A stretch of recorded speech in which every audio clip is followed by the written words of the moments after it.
आप सभी का YouTube में स्वागत है। आज मैं आपको पढ़ाऊंगा क्लास 12th में आपका जो सब्जेक्ट केमिस्ट्री है चैप्टर, मैं आपको पढ़ाऊंगा एल्कोहल। और एल्कोहल में एक आपका कंपाउंड है जिसे ट्राईहाइड्रिक एल्कोहल के नाम से जाना जाता है, जो कि क्या है, ग्लिसरॉल। तो आज हम चर्चा करेंगे ग्लिसरॉल पे। तो मैंने कुछ पहले बोर्ड पे लिखा हुआ है, मैं कुछ चीज वो आपको समझाऊंगा। इसके बाद जो ग्लिसरॉल की मेन केमिकल प्रॉपर्टीज है मैं वो आपको समझाऊंगा। बात करते हैं ग्लिसरॉल के फॉर्मूला की। तो ग्लिसरॉल जो होता है एक ऐसा एल्कोहल है जिसमें 3 OH समूह उपस्थित होते हैं। तो देखिए CH2OH, single bond CHOH, single bond CH2OH, ये ग्लिसरॉल का क्या है, रासायनिक फॉर्मूला है। कई लोग कहते हैं कि ग्लिसरॉल का फॉर्मूला कठिन होता है, उसको हम लोग कैसे बनाएं। तो देखो मैं आपको इसको बनाना भी सिखाता हूँ। बनाना कोई खास कठिन नहीं है। आप प्राइमरी एल्कोहल ले लीजिए, खासकर मेथिल एल्कोहल CH3OH है। अगर आपको इसका फॉर्मूला बनाना सीखना है तो आप, चूंकि आपने कहा है ग्लिसरॉल क्या है, ट्राईहाइड्रिक एल्कोहल, तो आप 3 मेथिल एल्कोहल को लिख लीजिए। और चूंकि हमें ट्राईहाइड्रिक एल्कोहल बनाना है तो मतलब कि एक ही कंपाउंड में एक ही यौगिक हो जो बॉन्ड द्वारा जुड़ा हो या जैसा भी हो, उसमें 3 OH समूह उपस्थित होने चाहिए। तो ये 3 OH तो ये अलग अलग समूह है मेथिल एल्कोहल के। हम अगर इनको आपस में सिंगल बॉन्ड द्वारा जोड़ दें और कार्बन की संयोजकता को पूरी कर दें तो क्या होगा, ग्लिसरॉल के फॉर्मूला का निर्माण हो जाएगा। देखते हैं, कार्बन की संयोजकता 4 होती है, एक बॉन्ड हो गया, एक OH हो गया, 2 संयोजकता पूरी हो गई, तो कितनी बची, 2 लिख लीजिए। सेम नीचे वाले के साथ एक बॉन्ड हो गया, एक OH समूह हो गया, कितनी बची, 2 बची, 2 लिख लीजिए। अब अगर हम बीच वाले कार्बन पे देखें तो 2 बॉन्ड हो गए और एक OH समूह से जुड़ गया बॉन्ड, 3, तो H कितने हो जाएंगे, सिर्फ 1, क्योंकि कार्बन की संयोजकता में कितनी करनी है, 4। तो इस प्रकार से ग्लिसरॉल के फॉर्मूला क्या बना, CH2OH, single bond CHOH, single bond CH2OH। अब बात करते हैं इसका IUPAC नाम भी आपके पेपर में आ सकता है। तो IUPAC नाम इसका क्या है, तो हम आपको याद दिला दें। IUPAC नाम बनाने के लिए सबसे पहले फॉर्मूला हमें बनाना पड़ेगा। सबसे पहले हम लिखते हैं वर्ड रूट, फिर इसके बाद लिखते हैं, सबसे पहले तो वैसे हम बताएं प्रीफिक्स लिखते हैं, क्योंकि यहाँ प्रीफिक्स है इसलिए मैंने चर्चा नहीं की थी पहले। Prefix plus word root plus primary suffix और प्लस सेकेंडरी सफिक्स। तो यहाँ प्रीफिक्स का मतलब होता है प्रतिस्थापी समूह, यहाँ कोई है नहीं, जैसे Cl, Br आदि। वर्ड रूट का मतलब है कार्बन परमाणुओं की संख्या। तो यहाँ पे कार्बन देखें तो कितने हैं, 1, 1, 2 और 2, 1, 3। और 3 पे आप जानते हो वर्ड रूट प्रोप होता है। तो सबसे पहले तो मान लीजिए लिख दे रहा है प्रोप। चलिए हम एक बार लिख के दिखा दें, आपको क्या लिख दिया, प्रोप। अब इसके बाद करते हैं प्राइमरी सफिक्स की। प्राइमरी सफिक्स का मतलब होता है सिंगल बॉन्ड, डबल बॉन्ड या ट्रिपल बॉन्ड, अर्थात एल्कीन, एल्कीन, एल्काइन। तो हम अगर यहाँ देखें तो यहाँ पे कार्बन सिंगल बॉन्ड पर जुड़े हैं, अर्थात एल्केन। एल्केन में क्या लगता है लास्ट में, वर्ड रूट के लास्ट में ए लगाते हैं। तो प्रोप में जब ए लगाओगे तो क्या लग जाएगा, प्रोपेन। ठीक, इसके बाद देखिए सेकेंडरी सफिक्स, ऐसा इसका मतलब है सेकेंडरी सफिक्स, जिसे मुक्त क्रियात्मक समूह बोलते हैं। तो यहाँ मुक्त क्रियात्मक समूह कौन सा ग्रुप है, OH।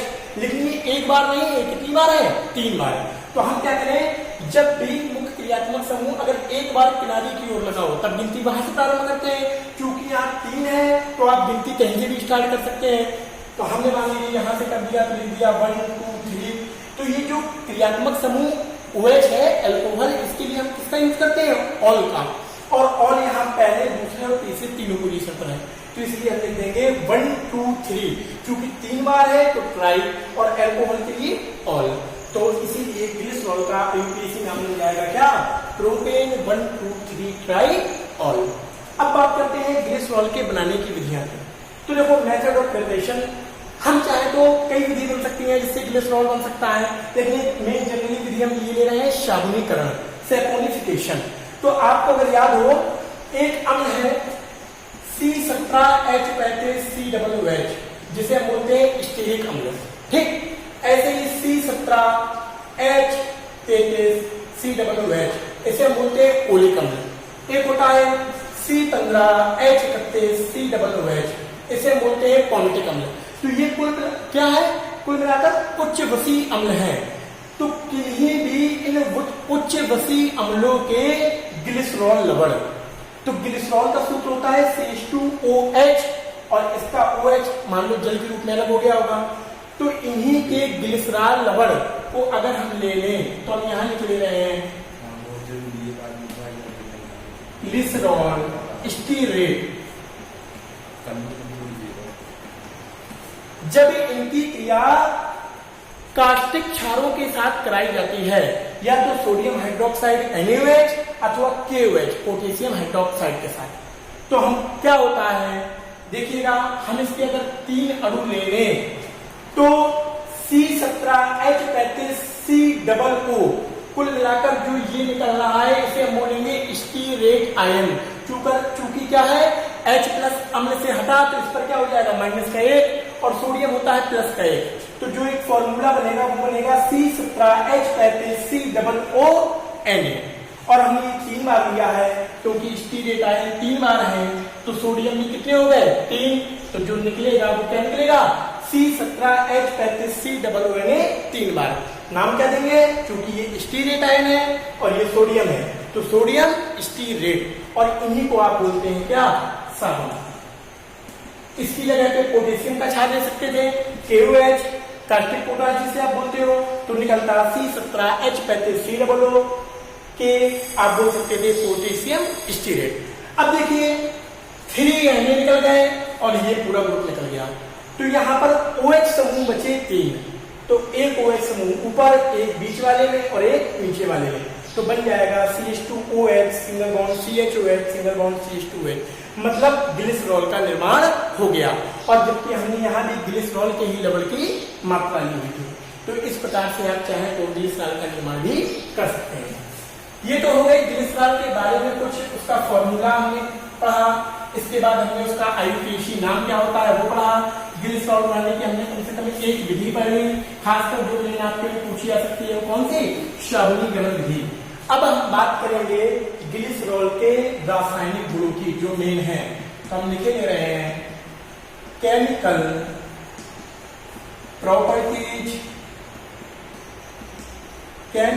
Properties of glycerol.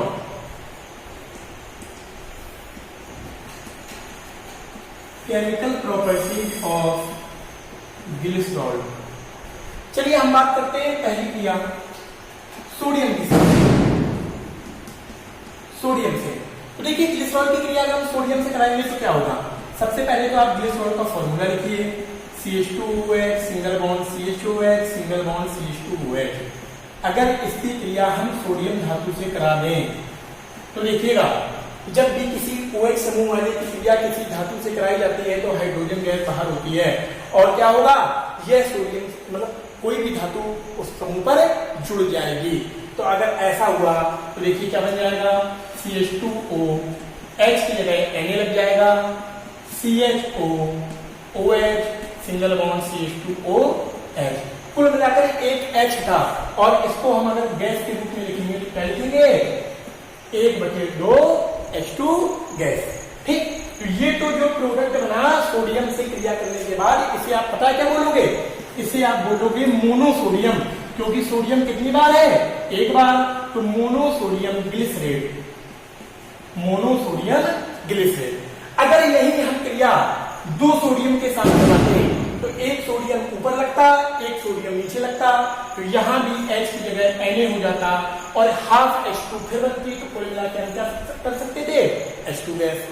अगर यही क्रिया हम 2 की जगह 3 सोडियम के साथ कराते तो एक Na यहां भी लगता, एक Na यहां, मतलब तीनों जगह Na हो जाता, और हाफ H2 3 बार निकलती, तो ये हो जाती है क्या 3/2 H2। ठीक, तो अगर इसका हम आपको नाम बताएं, क्योंकि हमने पहली बार बताया था जब सोडियम 1 था तो मोनोसोडियम ग्लिसरेट था, 2 बार सोडियम हुए तो डाई सोडियम ग्लिसरेट हुआ, 3 बार अगर हो गए तो ट्राइसोडियम ग्लिसरेट। तो ये हो गया आपका सोडियम से क्रिया, जो कि इंपॉर्टेंट है। ठीक, सेकेंड नंबर वाली हम पढ़ते हैं, तो सेकेंड नंबर की जो क्रिया है वो हम पढ़ेंगे PCl5 के साथ। तो हम सबसे पहले तो ग्लिसरॉल का फॉर्मूला लिख लें CH2OH single bond CHOH single bond CH2OH, और इसकी क्रिया किससे कराएं PCl5। तो आप लोग को याद होगा बहुत अच्छी तरीके से, मैं पहले भी वीडियो में बता चुका हूं कि जब भी किसी कार्बनिक पदार्थ की क्रिया PCl5 से कराते हैं तो सबसे पहले प्रोडक्ट निकालते हैं POCl3, जिसका नाम क्या होता है, फास्फोरस ऑक्सी ट्राइक्लोराइड। अब ये बताइए यहाँ OH समूह कितने हैं, 3, तो PCl5 भी हम कितने लेके चले, 3। हमें हर एक OH समूह से क्रिया कराने पर एक POCl3 निकालना है। 3 OH है तो हम POCl3 भी कितने निकालेंगे, 3। तो देखिए यहाँ पे 3 P निकल गए, 3 O निकल गए और 3 Cl निकले। तो Cl कितने हो गए टोटल, 9। 3 का कितना हो रहा है, 9, जबकि यहाँ 5 किया 15। तो याद करिए इसके बाद जो प्रोडक्ट निकलता है वो निकलता है HCl। तो H भी कितने हो रहे हैं, 3 और Cl 3, इसको निकाल दीजिए आप। तो P 3 निकल गए, O 3 निकल गए, Cl 3 का 9 और 9 3 12 और 3 H निकल गए। कुल मिला के हमारे पास 3 Cl बचे। वो तीनों Cl हम इसके साथ जोड़ देंगे तो क्या बन जाएगा product, CH2 Cl CH Cl CH2 Cl। इस अभिक्रिया को मैंने आपको इस तरीके से इसलिए समझाया है क्योंकि आपको ये याद रखना है कि PCl5 से क्रिया करा के हमें OH की जगह क्या करना है, Cl को रखना है। तो जो बनेगा CH2Cl CHCl CH2Cl। तो आप इसको चाहो तो ट्राइक्लोरोप्रोपेन भी कह सकते हैं या 1 2 3 ट्राइक्लोरोप्रोपेन। तो ये क्रिया है PCl5 से अभिक्रिया। ठीक, तो ये हो गई आपकी 2 क्रियाएं। अब बात करते हैं तीसरी अभिक्रिया की। तो तीसरी प्रक्रिया हम ले रहे हैं नाइट्रिक अम्ल के साथ अभिक्रिया HNO3, नाइट्रिक अम्ल से क्रिया। तो जरा देखिएगा, CH2OH single bond CHOH single bond CH2OH plus, अब यहाँ OH ग्रुप 3 बार है तो हम नाइट्रिक अम्ल को भी 3 बार लेके चले। तो हम नाइट्रिक अम्ल को इस तरीके से लिख ले रहे हैं, HONO2 HONO2 HONO2। हमने इसलिए ऐसा लिख लिया इसको क्योंकि हम क्या करेंगे, H2O समूह मतलब कि जल को अलग कर लें, और जब जल अलग कर लेंगे तो देखिएगा क्या बनेगा, यहाँ CH2ONO2 CH2ONO2 single bond CHONO2 single bond CH2ONO2। अगर हम इसका नाम देखें तो नाम क्या हो जाएगा, ट्राई नाइट्रोग्लिसरीन या ट्राई नाइट्रोग्लिसरॉल, या हम इसी को कह सकते हैं 1 2 3 ट्राई नाइट्रोग्लिसरॉल। ठीक, तो ये इसका नाम हो गया। तो ये भी क्रिया आपसे काफी बार पूछी जाती है। तो हमने आपको 3 क्रियाएं पढ़ा दी। एक तो सोडियम धातु से ग्लिसरॉल की क्रिया, तो मोनो डाई अथवा ट्राई सोडियम ग्लिसरेट बनते हैं। दूसरी हमने आपको पढ़ाई PCl5 से क्रिया, तो जिसमें 1 2 3 ट्राइक्लोरोप्रोपेन बनता है। तीसरी हमने पढ़ाई आपको नाइट्रिक अम्ल से क्रिया, जिसमें ट्राई नाइट्रोग्लिसरॉल ट्राई नाइट्रोग्लिसरीन बनती है। अब हम आपको एक पढ़ाएंगे HI से अक्रिया, हाइड्रोजन आयोडाइड से अक्रिया। तो देखिए सबसे पहले तो आप ग्लिसरॉल का फॉर्मूला लिख लीजिए, CH2OH CHOH CH2OH। अगर हम HI से क्रिया कराएं तो यहाँ पे आप देख रहे हैं जिस हिसाब से 3 OH समूह है, तो हम जिससे भी क्रिया कराते हैं 3 समूह लेकर कराते हैं।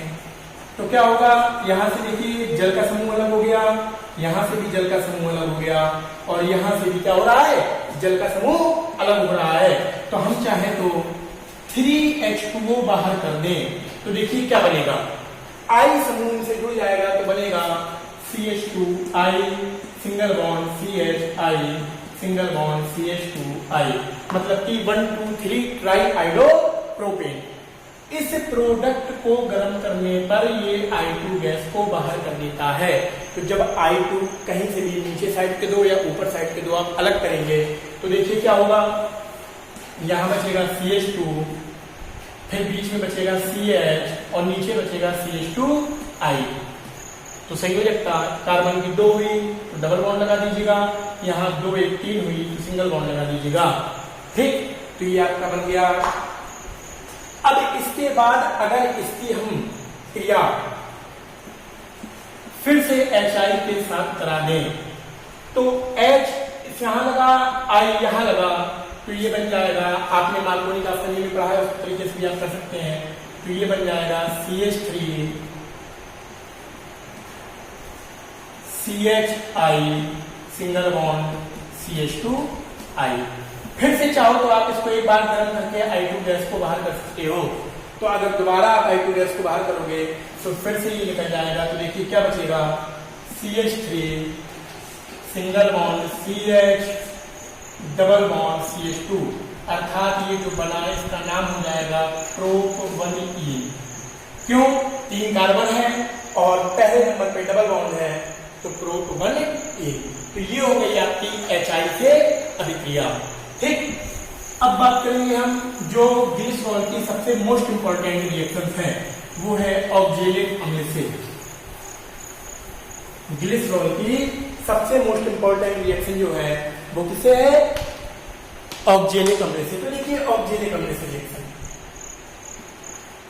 लिख लो, ऑक्जेलिक अम्ल से। और ऑक्जेलिक अम्ल से रिएक्शन 2 प्रकार से है, एक तो 110 डिग्री सेंटीग्रेड पर होती है और एक 260 डिग्री सेंटीग्रेड पर होती है। ठीक, तो देखिए सबसे पहले हम जो रिएक्शन पढ़ रहे हैं वो पढ़ते हैं 110 डिग्री सेल्सियस पर। तो सबसे पहले तो हम क्या करें, सबसे पहले तो हम ग्लिसरॉल का फॉर्मूला लिखें, CH2OH single bond CHOH single bond CH2OH। इसके बाद हम ऑक्जेलिक अम्ल का सूत्र लिखें। तो सभी लोग आप लोग जानते हैं कि ऑक्जेलिक अम्ल का जो सूत्र होता है वैसे वो क्या होता है, COOH सिंगल बॉन्ड COOH, यही होता है ऑक्जेलिक अम्ल का फॉर्मूला। तो हम अपने हिसाब से इसको इस तरीके से लिख ले रहे हैं, HOOC COOH। ये भी क्या है, ऑक्जेलिक अम्ल है ना। तो हम इसकी क्रिया किससे करा रहे हैं, ग्लिसरॉल से, वो भी 110 डिग्री सेंटीग्रेड पर। तो पहले से आप इसको याद रखिएगा कि हमेशा इसमें क्या होता है, फॉर्मिक अम्ल बनता है। देखिए कैसे बनता है, जब इससे क्रिया कराएंगे तो एक का OH एक का H, क्योंकि ये अम्ल है, अम्ल का H इसका OH अलग हो जाएगा। तो हमने H2O के रूप में इसको बाहर कर दिया। तो देखिए क्या बनेगा, बनेगा CH2OCC COOH single bond CHOH single bond CH2OH, ये बना। अब इसके बनने के बाद इसको गर्म करने पर क्या होगा, CO2 गैस अलग हो जाएगी। जब CO2 अलग हो जाएगी तो देखिएगा क्या बचेगा, बचेगा CH2COOH CHOH CH2OH। इतना कराने के बाद हमने ऑक्जेलिक अम्ल से क्रिया कराई। तो सबसे पहले तो ऑक्जेलिक अम्ल की क्रिया करा दी, वो भी किस पे कराई, 110 डिग्री सेंटीग्रेड पर। तो क्या हुआ, जल बाहर निकल गया और एक इंटरमीडिएट कंपाउंड बन गया। उसको गर्म करने पर CO2 गैस अलग हो गई और फिर से एक इंटरमीडिएट कंपाउंड बन गया। अब इसका हम लोग क्या करा दें, जल अपघटन। जल अपघटन का मतलब क्या है, H और OH माइनस आयन से क्रिया। तो यहाँ पे अपने पास एक समूह है HCOO, अगर इसके साथ H आयन लगा देंगे तो बन जाएगा HCOOH, जिसे आप क्या बोलते हैं, फॉर्मिक अम्ल। और साथ में OH आयन इस ग्रुप से लग जाएगा तो यहाँ फिर से CH2OH ऊपर हो जाएगा। ये बन जाएगा CH2OH single bond CHOH single bond CH2OH। मतलब एक बार फिर से ग्लिसरॉल का निर्माण हो गया। सबसे एक इंपॉर्टेंट बात देखिए, जब हम ग्लिसरॉल की क्रिया ऑक्जेलिक अम्ल से 110 डिग्री पे करा रहे हैं तो हमने क्रिया भी ग्लिसरॉल की कराई और इस प्रक्रिया में फिर से ग्लिसरॉल प्राप्त हो गया। तो एक प्रकार से हमें लग रहा है कि वो प्रेरक का कार्य भी कर रहा है ना। तो ग्लिसरॉल ऑक्जेलिक अम्ल से 110 डिग्री पे क्रिया करके जल को बाहर निकाल के इंटरमीडिएट कंपाउंड बनाता है, जिससे कि CO2 निकलने के बाद उसका जल अपघटन कराते हैं। तो HCOO के साथ H आयन फॉर्मिक अम्ल देता है और फिर से ग्लिसरॉल हमें उसी मात्रा में प्राप्त हो जाता है। तो ये तो 110 डिग्री पे है। तो हम याद रखेंगे कि ग्लिसरॉल की क्रिया ऑक्जेलिक अम्ल से अगर 110 पे होती है तो क्या होगा, फॉर्मिक अम्ल का निर्माण होता है एवं ग्लिसरॉल पुनः बनता है। आप चाहें तो इसका स्क्रीनशॉट ले सकते हैं, मोस्ट इंपॉर्टेंट क्रिया है। अब दूसरी देखते हैं। अब हम पढ़ेंगे ग्लिसरॉल की क्रिया ऑक्जेलिक अम्ल से फिर से कराएंगे। परंतु टेम्परेचर क्या होगा 260 डिग्री सेल्सियस। तो हम लिख लें 260 डिग्री सेल्सियस पर। सबसे पहले तो हम ग्लिसरॉल का फॉर्मूला लिखें, CH2OH single bond CHOH single bond CH2OH। अब हम ऑक्जेलिक अम्ल का फॉर्मूला तो जानते ही हैं, COOH सिंगल बॉन्ड COOH। तो हम इसको चाहे तो इस तरीके से लिख सकते हैं HOOC सिंगल बॉन्ड COOH।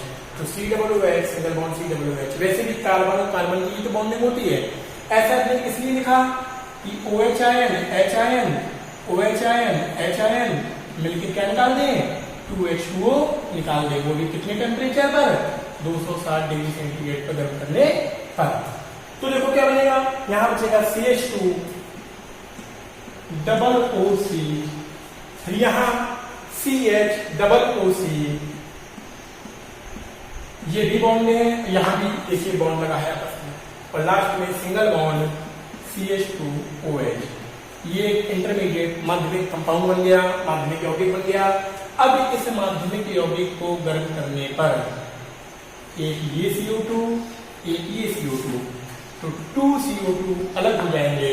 तो यहाँ ऊपर बचेगा CH2, बीच में बचेगा CH और लास्ट में बचेगा CH2OH।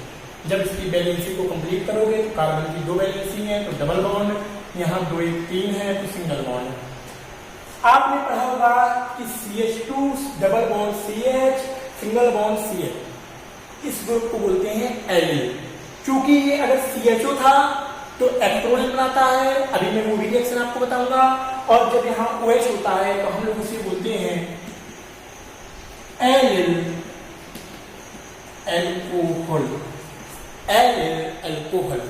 तो आप याद रखिएगा कि जब भी ग्लिसरॉल की क्रिया ऑक्जेलिक अम्ल से 260 डिग्री सेल्सियस पर होती है तो क्या होगा, सबसे पहले जल के 2 अणु बाहर निकलेंगे, एक इंटरमीडिएट कंपाउंड बनता है जिससे 2 CO2 निकलने के बाद CH2 double bond CH single bond CH2OH बन जाता है, जिसे हम एलिल एल्कोहल के नाम से जानते हैं। ठीक, ये तो हो गई आपकी दोनों मोस्ट इंपॉर्टेंट क्रिया थी ऑक्जेलिक अम्ल से, 110 पे और 260 पे। अब एक लास्ट क्रिया हम पढ़ेंगे कि यदि ग्लिसरॉल को पोटेशियम हाइड्रोजन सल्फेट अथवा T2O5 फास्फोरस पेंटाऑक्साइड के प्रेजेंस में गर्म करते हैं। याद रखिएगा ये क्रिया की निर्जलीकरण क्रिया है, तो हम चाहे तो इसमें निर्जलीकरण, निर्जलीकरण हमें किसका कराना है ग्लिसरॉल का। सबसे पहले हम ग्लिसरॉल का फॉर्मूला लिखें, CH2OH single bond CHOH single bond CH2OH। तो याद रखिएगा जब ग्लिसरॉल को या तो पोटेशियम हाइड्रोजन सल्फेट KHSO4 अथवा T2O5 फास्फोरस पेंटाऑक्साइड की उपस्थिति में गर्म करते हैं तो क्या होगा, इसका OH और इसका H H2O के रूप में अलग हो जाएगा, इसका H और इसका O H2O के रूप में अलग हो जाएगा। तो जो होगा क्या बनेगा 2H2O अलग हो जाएगा और इसके साथ जो बनेगा सबसे ऊपर बनेगा CH2, बीच में बचेगा CH और नीचे एक 2H गायब हो जाएंगे नीचे से इस O के साथ। तो यहाँ C एक H और एक O बचेगा तो CHO। यहाँ पे सिंगल बॉन्ड, यहाँ सिंगल बॉन्ड, क्योंकि कार्बन की बैलेंसी 2, यहाँ सॉरी डबल बॉन्ड, यहाँ सिंगल बॉन्ड, क्योंकि कार्बन की बैलेंसी 2 2 4 और 2 1 3 1 4। तो देखिए अभी आपने कंपाउंड पढ़ा था CH2 double bond CH single bond CH2OH। तो वो चूंकि OH था एल्कोहल तो एलिल एल्कोहल था, ये एक एलिल का एल्डिहाइड समूह बन रहा है तो इसका एक अलग से नाम है अपना एक्रोलिन। ठीक, इस प्रकार से आज आपकी ग्लिसरॉल की क्रियाएं कंप्लीट हुई।